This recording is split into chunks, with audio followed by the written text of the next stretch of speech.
Chapter 52 पराजय का कारण। सुष्मिता नदी के मोर्चे पर 4 प्रहर तक युद्ध करने के पश्चात प्रियवर्मा को वहां से भागना पड़ा।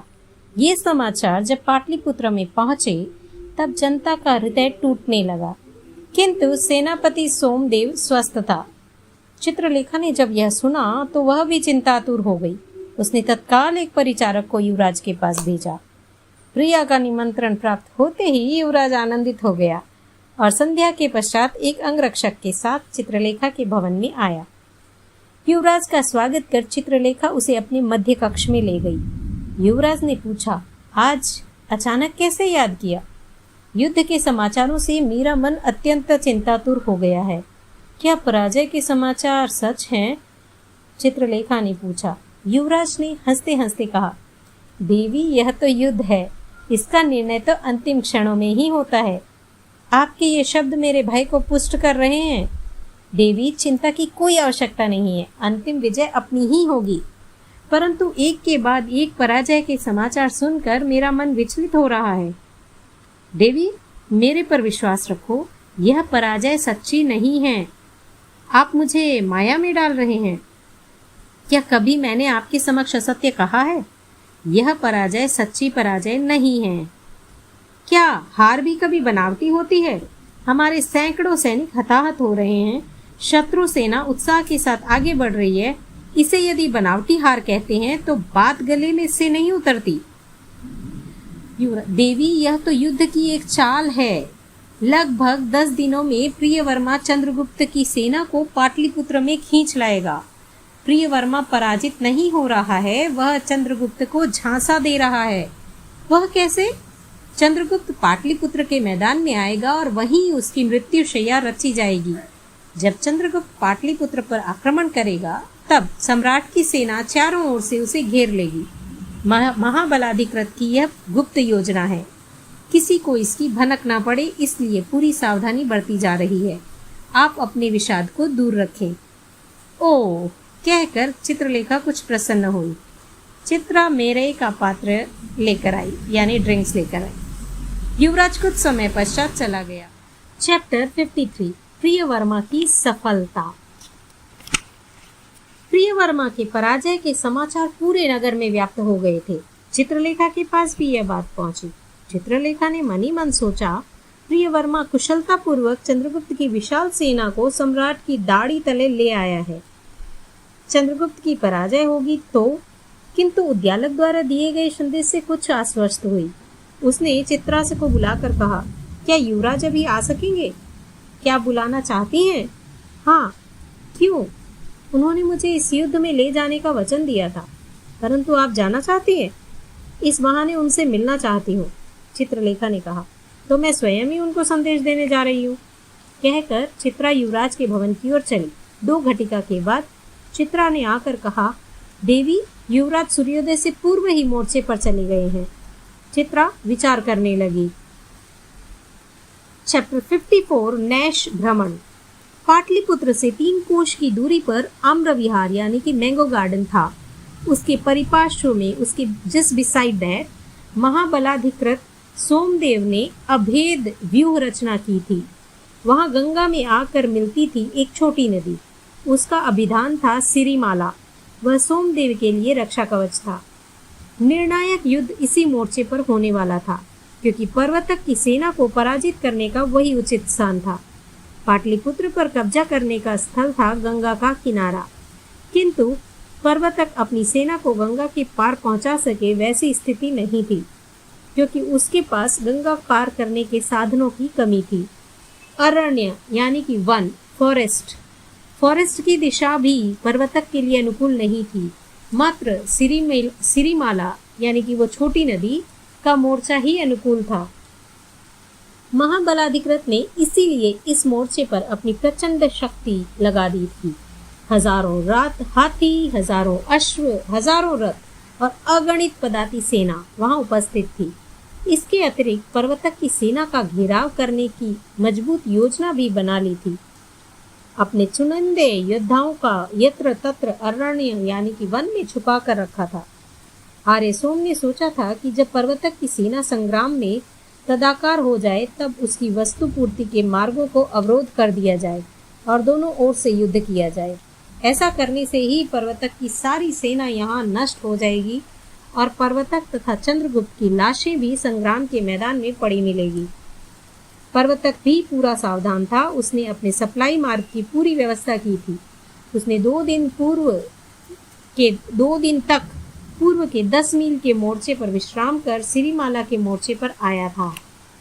सिरीमाला के ऊपरी किनारे पर 2 दिन के बाद पर्वतक की सेना ने पड़ाव डाला है। यह सुनकर सोमदेव और प्रियवर्मा को आश्चर्य हुआ, क्योंकि सब यही मानते थे कि विजय के उल्लास में मदोन्मत्त बना पर्वतक उसी दिन मध्याह्न में वहां आ पहुंचेगा। यदि चंद्रगुप्त पर्वतक को रोकता नहीं तो आज मध्याह्न में ही भारी संग्राम होने लगता। परंतु चंद्रगुप्त चाहता था कि पहले सारी व्यवस्थाएं ठीक करने के पश्चात ही अगले मोर्चे पर जाना चाहिए। सेना नायक भी चंद्रगुप्त के इस विचार से सहमत थे। जब चंद्रगुप्त सिरीमाला के मोर्चे पर आ पहुंचा, तब आचार्य विष्णुगुप्त के दूत ने आकर कहा, आर्य सोम, हमारी सेना को चारों ओर से घेरने की व्यूह रचना कर चुका है। यदि हम असावधान रहेंगे तो भारी विपत्ति का सामना करना पड़ेगा। वन में आर्य सोमदेव का सैन्य बल छिपा हुआ है, ऐसे समाचार प्राप्त हुए हैं। इसलिए मैं पहले से ही पाटलिपुत्र पर सीधा आक्रमण न करने की चेतावनी देता आ रहा हूँ। अभी भी हमारे पक्ष में यही हितकर है कि हम सही सलामत पीछे हट जाएं और गांव प्रदेशों को हस्तगत करने में लगे रहें। आचार्य श्री के इस संदेश से चंद्रगुप्त चिंतातुर हो गया। उसने सारी बात पर्वतक को बताई। पर्वतक ने शांति से सारी बात सुनकर कहा, मित्र, हम ऐसी स्थिति में पहुंच चुके हैं कि अब पीछे नहीं हटा जा सकता। अब हमें अपने सप्लाई मार्ग को व्यवस्थित और सुदृढ़ करना होगा। वह सोमदेव और किसी भी दिशा से हमारे सामने अवरोध पैदा करेगा तो हम उसका डटकर मुकाबला करेंगे। हमने हाथों में कोई चूड़ियां तो नहीं पहनी है। आर्य सोमदेव के सैनिकों में जितना भय है उतना अपने सैनिकों में नहीं है।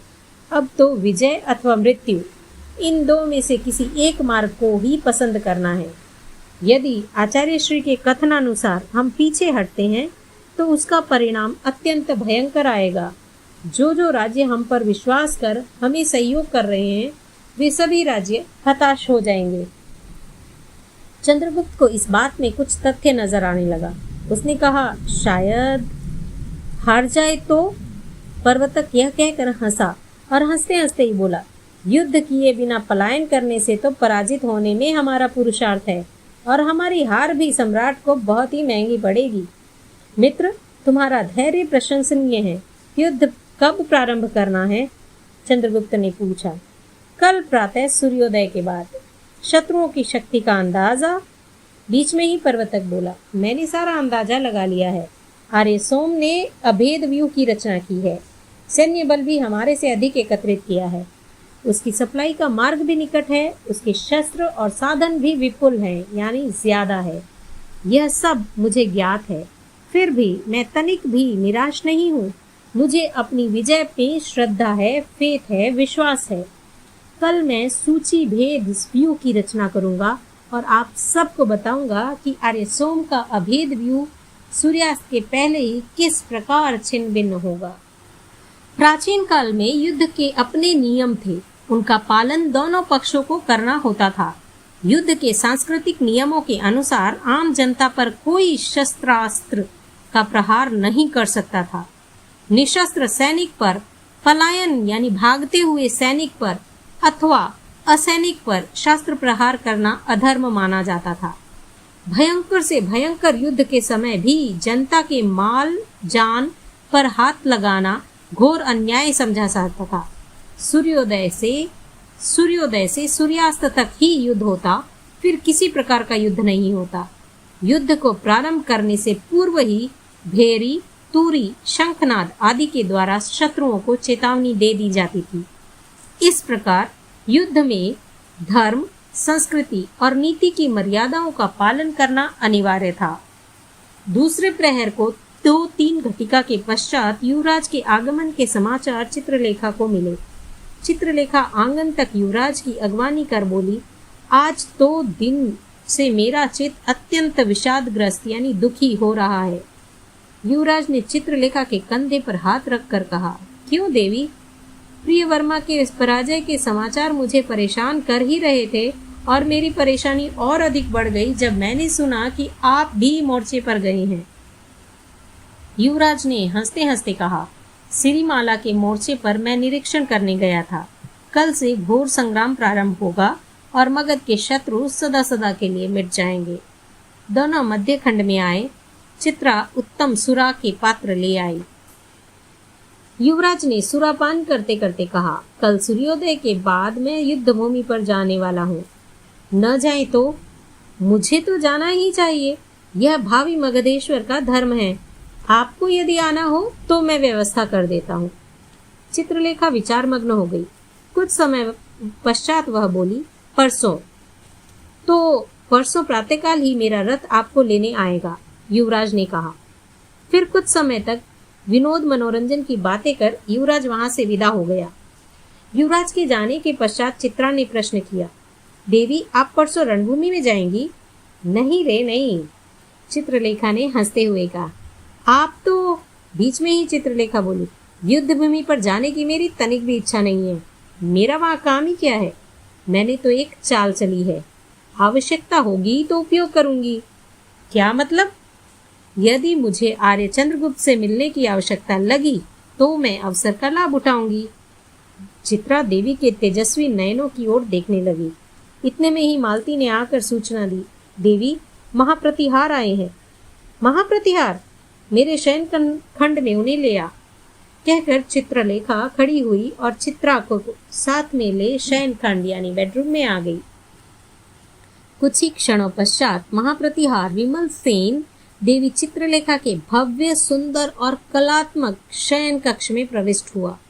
चित्रलेखा ने उनका आदर सत्कार कर आसन प्रदान किया। विमल सेन ने चारों ओर दृष्टिपात कर कहा, देवी भयंकर समाचार प्राप्त हुआ है। क्या? कल रात्रि में कुमार चंद्रगुप्त की छावनी में 2 गुप्त दूत जाएंगे। वे विषयुक्त 2 रत्नमालाएं आर्य चंद्रगुप्त और महाराज पर्वतक को भेंट कर उनके गले में पहनाने का पुरजोर अनुरोध करेंगे। कल रात को ही? जी हाँ, सारी व्यवस्था हो चुकी है। युवराज श्री स्वयं अपने 2 विश्वस्त पुरुषों को वणिक वेश में वहां भेज रहे हैं। ओह, कल प्रातः तो युद्ध आरंभ होगा। पहले भी मैंने इस विषय में चंद्रगुप्त को अवगत किया था, परंतु संभव है अब वे इसको भूल गए हों, और यदि मालाओं को धारण कर लेंगे तो। चित्रलेखा बोलती बोलती स्तब्ध रह गई। ऐसा हो इससे पूर्व यह समाचार उन्हें मिल जाना चाहिए, विमल सेन ने कहा। ठीक है, मैं स्वयं जाऊंगी, परंतु आपको जाना हो तो मार्ग मैं बता देता हूँ। गंगा का रास्ता निर्भय है। वहां से आम्रविहार के पीछे के भाग में सिरीमाला है। सिरीमाला नदी में पानी घुटनों तक है। उसे सहज रूप से पार कर ऊपर तट पर जाया जा सकता है। वहां से चंद्रगुप्त की छावनी प्रारंभ हो जाती है। मेरे साथ कोई न कोई मार्गदर्शक होना जरूरी है, और गंगा से आम्रविहार तक जाते समय संभव है सम्राट के चौकीदार मिले, चित्रलेखा ने कहा। इसकी चिंता आप न करें, मैं आपको मुद्रिका यानी रिंग देता हूँ, अंगूठी देता हूँ, किंतु मुद्रिका का संरक्षण प्राणों की भांति करना। कल मध्याह्न में मैं स्वयं आकर आपको ले जाऊंगा, विमल सेन बोला। मैं तो अभी जाऊंगी, युद्ध प्रारंभ हो उससे पूर्व ही मुझे वहां पहुंच जाना है और लौट आना है। विमल सेन ने अपनी अंगुली से अंगूठी निकाल कर चित्रलेखा को दी।